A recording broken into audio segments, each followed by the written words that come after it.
Everyone from friends of mine's parents to all ages.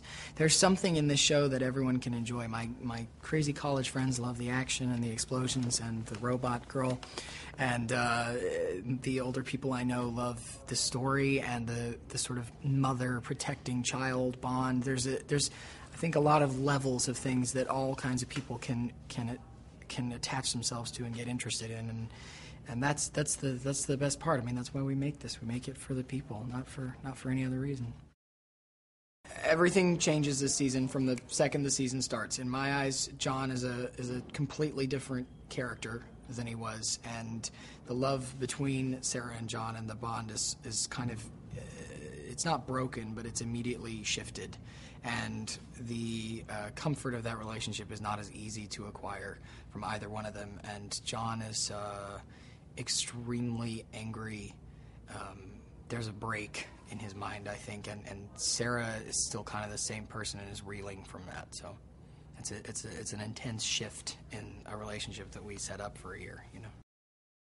I think John at this point is not allowing himself to feel very much. He's kind of feelings are there's no time for them now, and I think he kind of was clinging to hope and sensitivity as a child, and I mean I think he was a child last season still, and that he's sort of forcibly had to push that out because he's realized that there's just too much going down, too many people dying in his name, and he wasn't doing much to deserve that at that point. So he's got to really step up to the plate whether he likes it or not. As far as my character and Cameron's interaction goes, I always maintained that John was still kind of in love with her from the beginning, and he sort of pushed her away with, he was always kind of brisk with her as the season went on once he found out she was a robot, as I think sort of his anger that he couldn't have her was taken out that way. But even that is adjusted, and it's, whether he doesn't have those feelings anymore, I don't know, but it's that pushing her away becomes even more intense.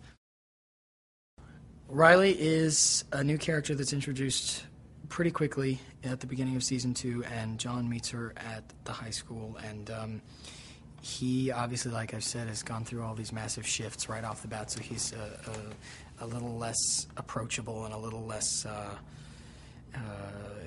he's still totally insecure, but it's not quite as obvious. So he's kind of, at first, I think, kind of doesn't want to talk to her and kind of doesn't want to, but she's so persistent and has such an energy about her. There's a playfulness that, of course, is totally absent in John and his life, and especially all the women he's surrounded by, since none of them are too much of a hoot or a holler. So he's very drawn to her spontaneity and sweetness, and I think also it's kind of a form of rebellion against Sarah and this life, that it's a last-ditch effort to say there's one thing normal that I'm going to try and attain, and that's this relationship